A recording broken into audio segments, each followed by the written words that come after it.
Hi there, I'm Alex Cunningham, and I'll walk you through this Notion tutorial step by step. Let's jump right in. If you've ever worried about your notes, plans, or personal data on Notion being seen by the wrong eyes, today's guide is for you. In this video, I'll walk you step by step through how to take a Notion page that's currently shared, whether with your team, friends, or the wider internet, and turn it into a fully private space that only you can see. By the end of this tutorial, you'll feel confident that your Notion workspace is secure and that your information is truly private. Let's jump right in. The first thing to understand is that Notion makes sharing really simple, which is great for collaborating, but it can mean your content ends up being more public than you intended. So, to reverse that, the very first step you need to take is to manage who currently has access. Head to your Notion page and look at the top right corner for the Share button. This button is your gatekeeper. It controls exactly who can view or edit what's on your page. Go ahead and click it. Don't worry, this won't make any changes yet.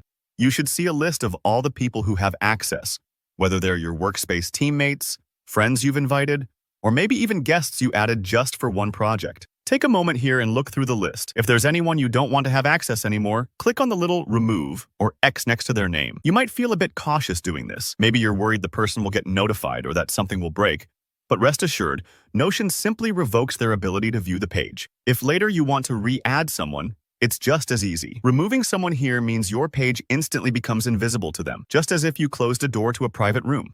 Now, another big way pages get shared in Notion is by publishing them on the web. Maybe earlier you used the Share to Web option so others could easily access the page with a link.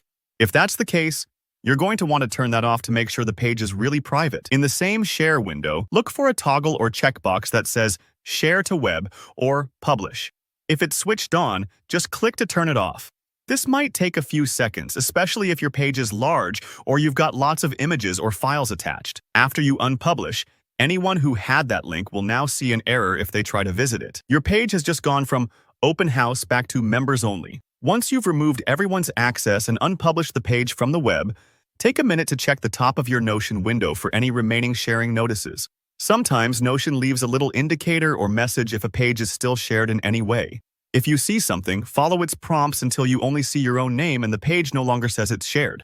At this point, you're done. Your page is now 100% private. It's locked down just for you, and you can rest easy knowing your notes or plans aren't visible to anyone else. So there you have it. It really comes down to checking every door and window, just like making sure your home is secure before you head out. If you found this guide useful, please give it a thumbs up. And if there's anything confusing or if you ran into trouble, drop your question in the comments so I can help. Don't forget to hit subscribe for more step-by-step Notion tutorials and other productivity tips. I'm here to help you get the most out of your workspace. Thanks for watching, and I'll see you in the next one.